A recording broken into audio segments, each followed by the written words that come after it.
Hello friends, welcome to PravisMagic.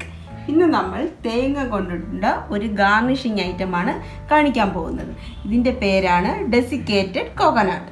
സാധാരണ നമ്മളിത് super മാർക്കറ്റിൽ നിന്നൊക്കെ വാങ്ങിയിട്ടാണ് നമ്മൾ ഉപയോഗിക്കുന്നത്. പക്ഷെ നമുക്കിതൊന്ന് വീട്ടിലെങ്ങനെ ചെയ്യുന്നതെന്ന് നോക്കാം.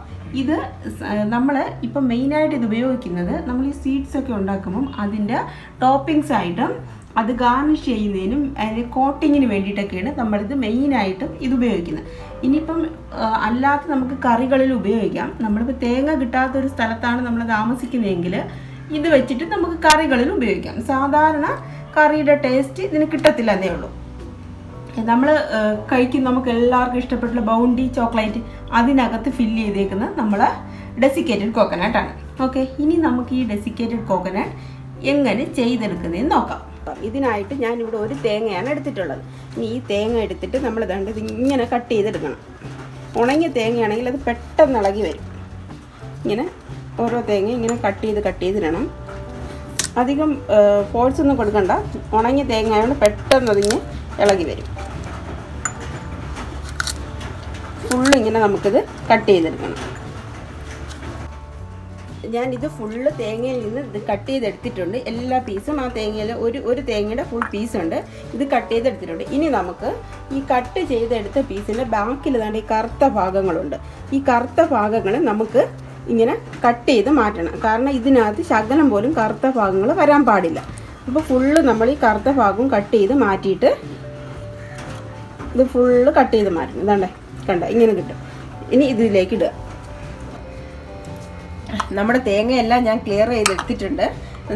ഒട്ടും തേങ്ങയുടെ ആ ബാക്ക് പോർഷൻ ഇല്ലാതെ വേണം ഫുള്ളായിട്ട് ക്ലിയർ ചെയ്തെടുത്തിട്ടുണ്ട്.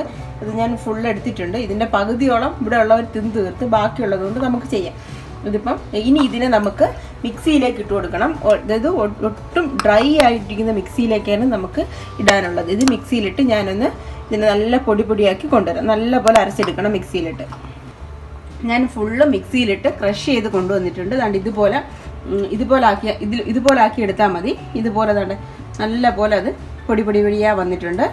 ഇനി നമുക്കിതിനെ ഒന്ന് വറുത്തെടുക്കണം. ഇതിട്ടതിന് ശേഷം നമ്മൾ കൈ വിടാതെ ഇളക്കിക്കൊണ്ടിരിക്കണം. ചെറിയ സിമ്മിൽ വെച്ച് കൈ വിടാതെ ഇളക്കിക്കൊണ്ടിരിക്കണം. കളർ മാറാൻ പാടില്ല. തേങ്ങയുടെ കളർ മാറാൻ പാടില്ല. തേങ്ങയുടെ വെള്ളം പോയി ഇതിൻ്റെ ക്വാണ്ടിറ്റി കുറയും. അപ്പം നമുക്കറിയാൻ പറ്റും തേങ്ങ നല്ല ഡ്രൈ ആയി വരും. പക്ഷെ അതിൻ്റെ കളർ മാറാൻ പാടില്ല.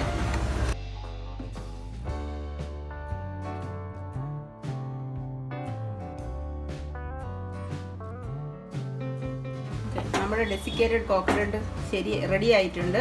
ഇതാ കണ്ട, ഇങ്ങനെ പൊടി മണൽ വീഴുന്ന പോലെ വീഴും. കറക്റ്റായിട്ട് റെഡിയായി വന്നിട്ടുണ്ട്. ഇനി നമുക്ക് ഗ്യാസ് ഓഫാക്കിയതിന് ശേഷം ഇത് തണുക്കാൻ വയ്ക്കാം. ഇത് തണുത്തതിന് ശേഷം ഇതിനെ എയർ ടൈറ്റ് ആയിട്ടുള്ള ഒരു കണ്ടെയ്നറിൽ അടച്ചിട്ട് നമ്മൾ ഫ്രിഡ്ജിൽ വെച്ചിരുന്നാൽ നമുക്ക് എത്ര നാൾ വേണമെങ്കിലും ഫ്രിഡ്ജിൽ സൂക്ഷിക്കാൻ പറ്റും. ഡെസിക്കേറ്റഡ് കോക്കനട്ട് എല്ലാവരും ട്രൈ ചെയ്ത് നോക്കണം. എന്നിട്ട് എനിക്ക് കമൻറ്റ് ചെയ്യണം. അതുപോലെ തന്നെ എൻ്റെ വീഡിയോ ഇഷ്ടപ്പെട്ടിട്ടുണ്ടെങ്കിൽ ലൈക്ക് ചെയ്യണം. കൂടെ എൻ്റെ ചാനൽ കൂടി ഒന്ന് സബ്സ്ക്രൈബ് ചെയ്തേക്കണം. Thank you for watching.